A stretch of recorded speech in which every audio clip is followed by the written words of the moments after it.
Shalom, selamat pagi teman-teman yang terkasih dalam Kristus. Sebelum kita memulai aktivitas kita pada pagi hari ini, marilah kita merenungkan sedikit daripada firman Tuhan. Sebelum memulai renungan, alangkah baiknya kita berdoa terlebih dahulu. Dalam nama Bapa, Putra, dan Roh Kudus. Amin.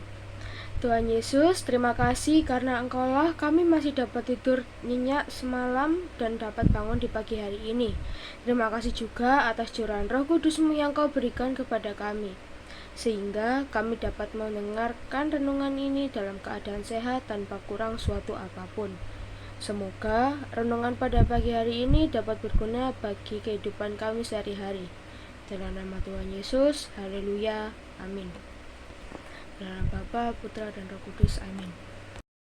Firman yang akan kita baca pada pagi hari ini diambil dari Markus 6 ayat 1-4 yang berbunyi, "Kemudian Yesus berangkat dari situ dan tiba di tempat asalnya, sedang murid-muridnya mengikuti Dia.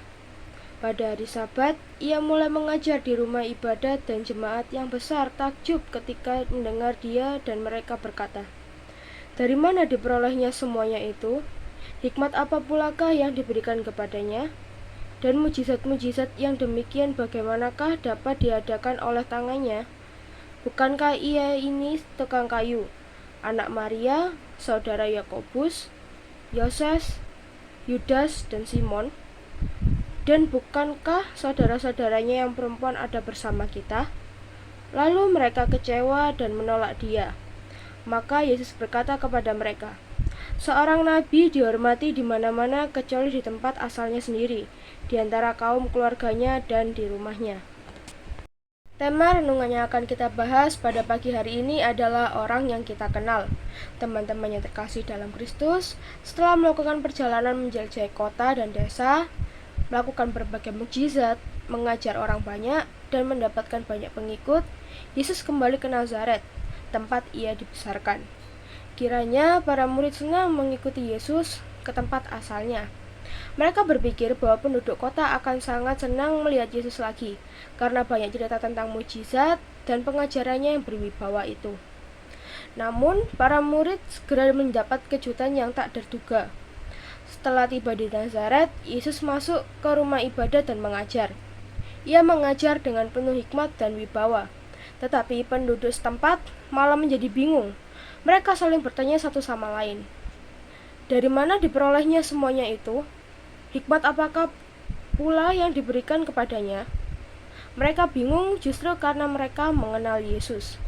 Ia adalah anak tukang kayu, putra Maria, dan mereka pun mengenal kerabatnya yang lain.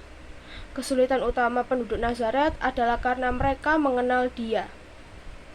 Mereka tahu di mana Yesus tinggal, mengenalnya saat tumbuh dewasa, serta tahu banyak hal tentang Dia.